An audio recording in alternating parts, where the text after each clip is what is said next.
When you want to get that swim bait along the bottom, this may be the best way I know to rig it. Just incredible. I did a video a few years ago about gliding a Texas rig swim bait along the bottom, and it too works well, but there is something about the Tokyo rig. It gives the lure just a tiny bit of clearance off the bottom, and the results are incredible.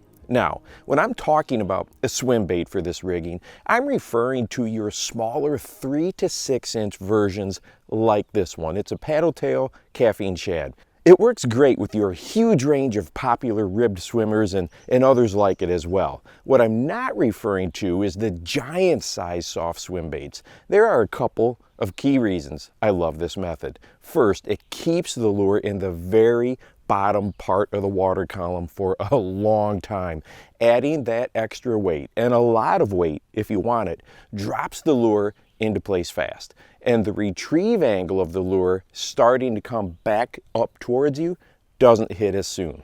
Next, it allows you to really move the swim bait along if you want. Covering vast amounts of water is not a problem with this rig. Or you can stop it and let it sit motionless. Here is some footage of a ribbed swimmer I took a long time ago. Sitting still, the lure is up off the bottom a little.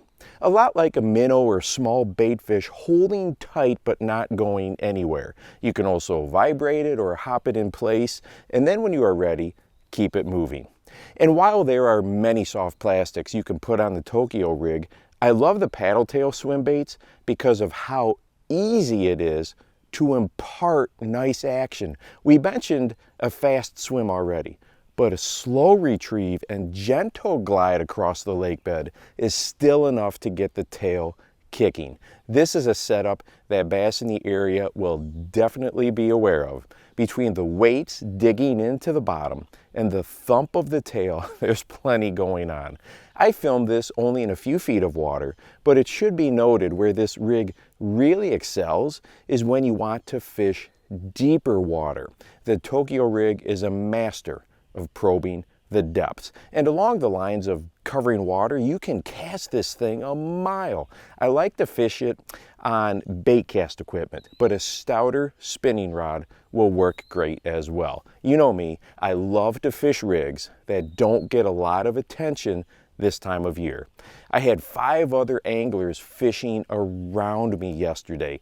I'm confident that the bass that they were kicking to deeper water hadn't seen this anytime recently. And if you like bass behavior videos, be sure to check out the 40 videos in my members only bass behavior bundle. Links are down below. And hey, if you want to see some underwater footage of how bass really behave under docks, take a look at this video right here. There are 5 key factors and behaviors I go over. And make sure that you go out and encourage someone today. You never know how you might just change their life. For the Bass Fishing Life, I'm your host, Steve Rogers.